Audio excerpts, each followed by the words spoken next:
इब्राहिम जो मेराज का थे सुभान अल्लाह। हजरत इब्राहिम अलैहिस्सलातु वस्सलाम के अल्लाह तौहीद में डिग्री दिनी आला दर्जे जी अकेलो हो खुदा जी कुदरत दिसो पुट नबिया पर इब्राहिम जो पीउ काफर और पीउ भी एड़ो जो हथ जा कूड़ा खुदा बुत ठाइंदोस। खुदा जी कुदरत दिसो जे घर में कूड़ा खुदा बुत ठाइन ता उन घर में तो अल्लाह नबी पैदा करे।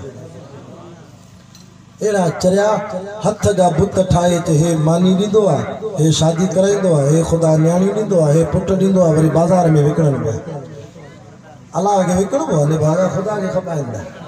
एड़ा चरिया हजरत इब्राहिम जो जिक्र कुरान में वज़कुर फिल किताब इब्राहिम इन्नहु काना सिद्दीक़न नबिय्या। हाथ मथे करे जो सुभान अल्लाह। इज़ क़ाल लिअबीही या अबति लिम ताबुदु मा ला यस्मउ। सैयद अब्दुल वासित चंदवा सैयद कुरान पढ़दो मज़ो अचे। इज़ क़ाल लिअबीही या अबति लिम ताबुदु मा ला यस्मउ वला युबसिरु वला युग़नी अन्का शैया। चे तो ओ अब्बा इन कूड़ल खुदान के छो तो सजदा करे। अब्बा इनन के अखियूं थी पर दिसनी को न था। वलहुम आयुनुन ला युबसिरून बिहा। अब्बा इन बुत जे ठल कूड़न माबूदन के कन थी पर बुधनी को न था। वलहुम आज़ानुन ला यस्मऊन बिहा। अब्बा ही छा तो करे छो तो इनन की इबादत करे। लिम ताबुदु मा ला यस्मउ जेके न बुधन वला युबसिर न दिसन वला युग़नी अन्का शैया जेके तोखो का जे तारे भी न सगन। हाय बलोचिस्तान वारा तोखे भी 5 साल औलाद रथी ते कबर जी मिट्टी खाए हेठ झुके इतो कम थींदो ना ना ना ना। रब जी ताकत वडी आ। रब तो जे माखो घुरो इब्राहिम के मां रब औलाद न दिनी। हां 95 साल उम्र घरवारी जी थी वई पांजी उम्र 100 साल के टपी वई। पो भी छा तो चवे ब घरवारियों हिकड़ी बीबी हाजरा बी बीबी सारा हाजरा जे घर विंदो हिय दुआ घुरदो रब हबली मिनस सालिहीन। अल्लाह मां इब्राहिम के पुट दे पर सालियो दी जाए। घरवारी जी उम्र घणी 95 साल जी औरत असा वरी केडी पुराणी झूठ थी वेंदी आ। वो भी उम्मीद के में अल्लाह में खलील जी पांजी उम्र 100 साल के टपी वई। पो भी जे दो रब तू दे और दुआ घुरण जो तरीको भी बलोचिस्तान वारो नबियन को सिखो। असा ही दुआ घुरदो या अल्लाह पुट दे या अल्लाह पुट दे। खबर ना है त वो निभागो अला सब भागो भली पुट थे एड़ो पुट त न दे न। मां एकड़ी जाते जलसे ते वेम कुरान आडो पे वा कूड़ नथो वणा मां उन शहर जो नालो भी नथो कणा गिला थींदी। एकड़ी जाते पुट पिया चवन सैयद सगोरा दुआ घुर त खुदा असांजे पी के मारे त जान छॾी। एड़ी औलाद रब न दे न। वरी एकड़ी जाते वियुसि त उते वरी अबो पो चवे अच्छी ॾाढी सां सैयद दुआ घुर खुदा मुंहिंजे पुटनि खे मारे त मुंहिंजी जान छॾी।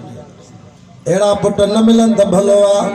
रब्बना हब लना मिन अज़वाजना व ज़ुर्रियातिना। कुरान में रब दुआ सिखारी थी रब मोगे घरवारी भी एड़ी दे कुर्रत अयुन जेका मुंहिंजी अखियुनि जो ठार। घरवारी भी एड़ी दे। नबी से फरमा जेदी घरवारी नेक आ न सजी दुनिया में इन तोहफे खां मथे ॿियो को तोहफो ही न आहे। वरी फरमान औलाद भी हुआ दे जेका अखियुनि जो ठार हुजे नाफरमान औलाद हुजे। मां दुआ तो कयां सभिनी जे पुटनि खे अल्लाह नेक साल बणाए। वरी बी घरवारी बीबी सारा उन्हें जे घर अचे वरी दुआ घुरे उहा भी 100 साल को क्रॉस करे वई। छा तो जे रब हबली मिल्लदुनका ज़ुर्रियतन तय्यबा। कुरान पढ़ो था जमात अचे थी सुभान अल्लाह। पोते शुदारे जो सैयद दे तवा न दो रब हबली मिल्लदुनका ज़ुर्रियतन तय्यबा।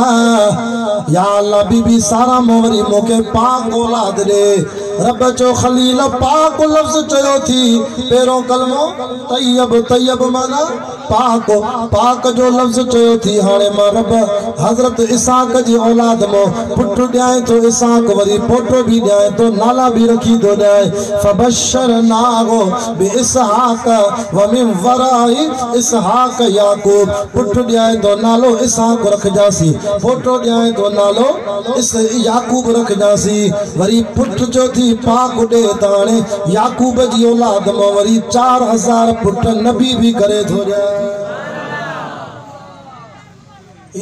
माना दुआ करण जो तरीक़ो सिखो हाणे पुट त मिलियो इस्माइल अलैहिस्सलाम इब्राहिम तौहीद पढ़ी घर वारा कावड़जी विया सभु कावड़जी विया उन्हनि जे माबूदनि खे इब्राहिम कुहाड़ी हई कंहिंजो नक कटे कंहिंजो कन कटे ये जो मेले ते विया न सयूं हलवा मानियूं बिरयानियूं सभु ये खिरड़ियूं वरी साईं खे चयो इहे छा नुख्ती सभु अची पंहिंजे माबूदनि जा आॾो रखियो छो कि इहे खाईंदा पोइ असां मेले ते मोटी वरी पंहिंजे बचनि खे इहो खाराईंदासीं हे जो सभु मेले ते विया इब्राहिम खे चयो तूं बि हल सभु हलंदा सॼो ॻोठु हले थो तूं छा थो करे इब्राहिम जो फ़क़ाल इनी सके मां बीमार आहियां मां न कलाम तोरियो कयईं माना गुनाह को बचण लाइ कूड़ है मां न वेंदुसि इहो कूड़ जाइज़ आहे जिते माण्हू गुनाह खां बची सघे मां बीमार आहियां त मां न हलंदुमि बीमार आहियां छो हलां मां हेॾे हे जो विया त कुहाड़ी खणी माबूदनि जो कमु पूरो कयईं कंहिंजो नक कटे कंहिंजो कन कटे कंहिंजी जंग कटे वरी कुहाड़ी खणी करे वरी रखे वरी वॾे माबूद ते वॾो बुत जेको सरदार जेको वॾो ठहियल कुहाड़ी वरी उन जे कुल्हे ते कुरान तो चहे जो मोटी आया जुज़ाज़न इल्ला कबीरन लहुम लअल्लहुम इलैहि यरजिऊन क़ालू मन फ़अल हाज़ा बिआलिहतना दिसी करे चवण लगा जुल्म थियो असां जे खुदाउन मो कंहिंजो नक कटला कंहिंजो कन कटला कंहिंजी जंघ कटला अरे इहो के कम कयो आहे चवण लगा हाज़ा बिआलिहतना या इब्राहिम हिकिड़ो जवान आहे जेको तौहीद जूं ॻाल्हियूं कंदो आहे पक इब्राहिम जो कमु आहे चयो हलो इब्राहिम ॾे मुंहिंजे हथ में 17 सिपारो थव सूरत जो नालो भी सूरतुल अंबिया सुभान अल्लाह कर द बुधाया इब्राहिम दे आया हे छा क्यों थी इब्राहिम जो मां छोड़ई कयो आ जे कुल्ले ते कुहाड़ो जे हथ में हथियार इन को पुछो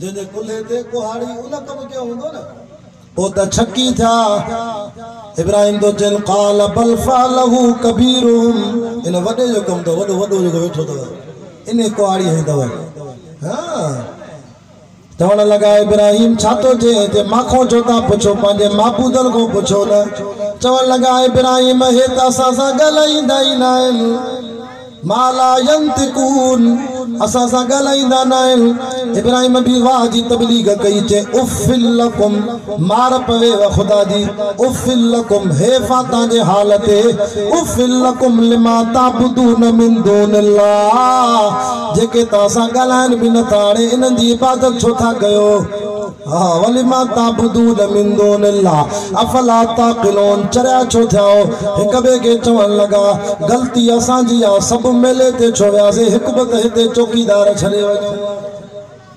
हां हाने छा थींदो जे हाने कालू हरकू वंसुरु आलिहतकुम पांजे माबूदन जी मदद कयो इनन जा नक ठारायो कन ठारायो बुढ़ी मरो इंसान जेके पांजो नक न था बचाए सगन तोखे छा नफो दीदा तोखे छा नुकसान दीदा असा जे रोड़ी में भी को तालिब मदरसो अशरफिया उते पढ़ंदो तालिब गरीब मिस्किनो पैसा फुटी ओ कादे वो जेको रोड़ी जे बरसा दरगाह है कि सही सदरदीन शाह बादशाह जी उते दरगाह ते उते वरी मुरीद इंदा दरगाह ते माल रखंदा इन वरी कपड़ो मथे करे वो माल खणी बई खिसा भरे मोटी आयो अरे हे छा के जैसे हो मो पे बेचारो बादशाह कब्र में वो छा दी तो वो उन के पैसा जरूरत में ना माखे जरूरत है माखी सा भरे आवा एड़ा वे तो अल्लाह खुदा करे सबनी के रब तौहीद नसीब कराए हथ मथे कर आमीन चो इब्राहिम अलैहिस्सलातु वस्सलाम मोटी आयो चे छाता कयो चे बाय बारींदा से तो के साड़ींदा से पर जंजो रब दादा जो जंहिंजो रब तंहिंजो सभु जेके रब रखे तंहिंखे केरु चके। इब्राहिम चो काई बाहि मांखे वेझो न ईंदी असर न कंदी। फरमाईंदा बाहि तेज़ मारियऊं कुराड़ियूं कुराड़ियूं खड़पी लोड़ तूं बि काठियूं मेड़े खणी पियो अचनि त पंहिंजे महबूदनि जी मदद कयूं वञनि पियूं बाहि खे विझंदियूं बाहि बि मेलनि ते हले ऐं अहिड़ी तेज़ बाहि जो ईअं ॼर में को पखी अचे त उहो बि सड़ी वञे। हाणे जो हिकिड़ी पेटी ठारायो त इब्राहिम अलैहिस्सलाम खे उन में विझंदासीं न त केरु ईंदो इब्राहिम के बाहि में। अल्लाह अकबर। खलील के कपड़ा मुबारक लाइन था पर नबी जे जिस्म जी हिफाजत अल्लाह कंदो आहे। रब चो जिब्रील जी रब जलील वटि जन्नत जो वॻो थी इब्राहिम अलैहिस्सलाम के दुनिया में पाराए त जीअं अल्लाह जिस्म जी हिफाजत करे। बलोचिस्तान वारो बुधो बुधो अल्लाह अल्लाह नबी जे जिस्म जी हिफाजत कंदो आहे। नबी से फरमायो वाहिद नबी आहे इब्राहिम जेके तौहीद जे करे अल्लाह जन्नत जो वॻो ॾिनो दुनिया में। अल्लाह तव्हांखे बि जन्नत जा वॻा पाराए जन्नत में आमीन जो ॾाढा। फरमाईंदा कपड़ा पातई परेशान थिया इब्राहिम जी जिस्म जी हिफाजत थी वई। हाणे जॾहिं बाहि में उछलाइनि था रब आज़माए तो खलील के वञ इज़राइल हज़रत इज़राइल आयो इब्राहिम मां तुंहिंजी मदद कयां छा कंदे जेके बाहि में तोखे उछलाइनि मां उन्हनि जा अल्लाह जे हुक्म सां साह कढां। हज़रत इब्राहिम तो चवे ओ इज़राइल मांखे तुंहिंजी मदद जी ज़रूरत न आहे मुंहिंजो अल्लाह जो वेठो आहे। पंहिंजे दिल ते हथ रखो इते असां वञूं। इज़राइल चवे बाहि में जेके विझनि मां मदद कयां। हा जल्दी कर मार हिननि खे मांखे मारिनि था।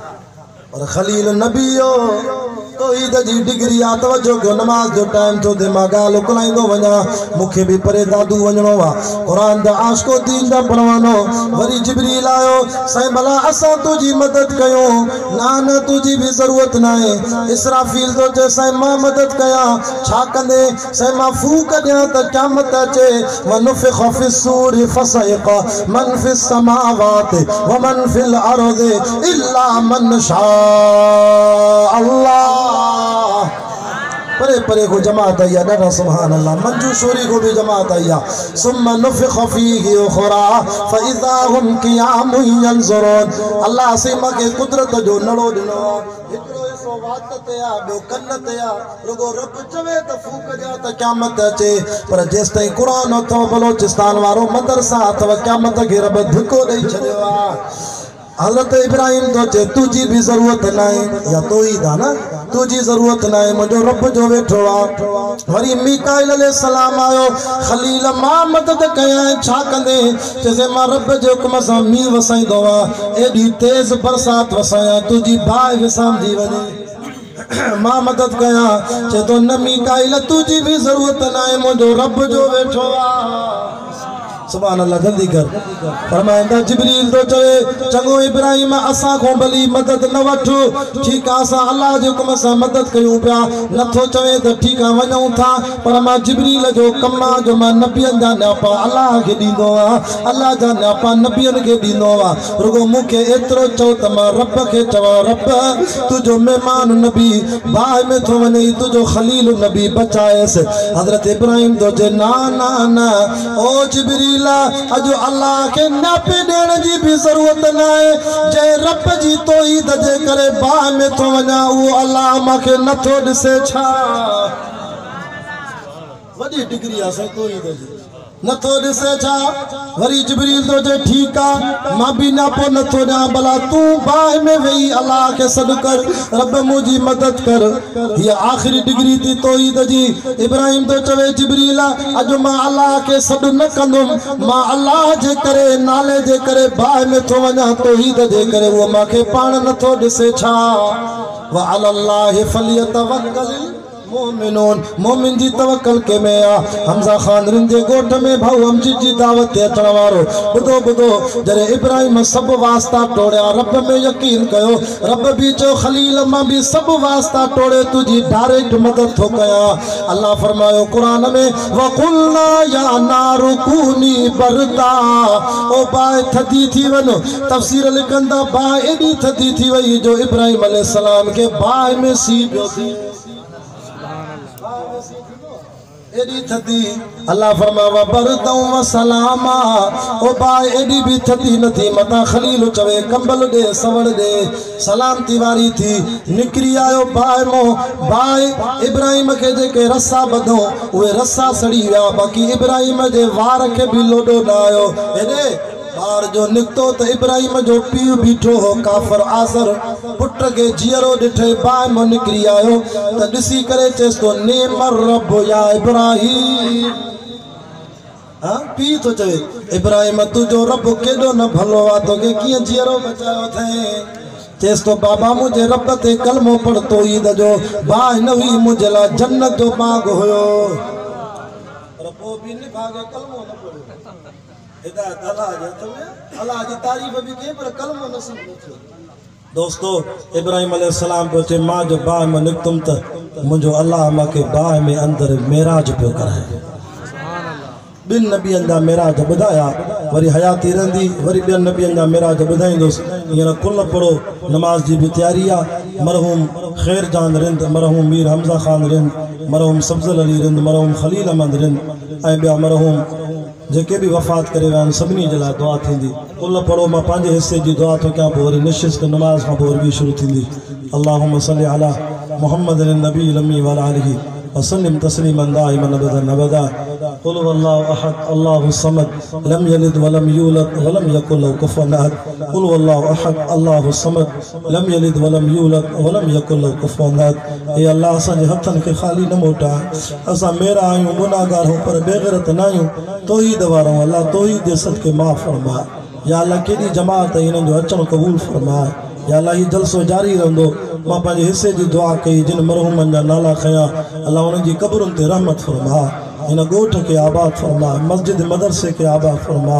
बच्चन ॿारनि के सीने में कुरान जी दौलत नसीब फरमा आखिरी वक्त हुजे असां के दुनिया में घुराए खात्मो कलमे ईमान सा नसीब फरमा व सल्लल्लाहु तआला अला रसूल खैर खल्की मुहम्मद व अला आलिहि व असहाबिहि अजमाइन सुम्मा अजमाइन बरहमतिक या अरहमर राहिमीन जेकर नमाज में टाइम अञा आहे तो 15 मिनट साईं अब्दुल वासी साहब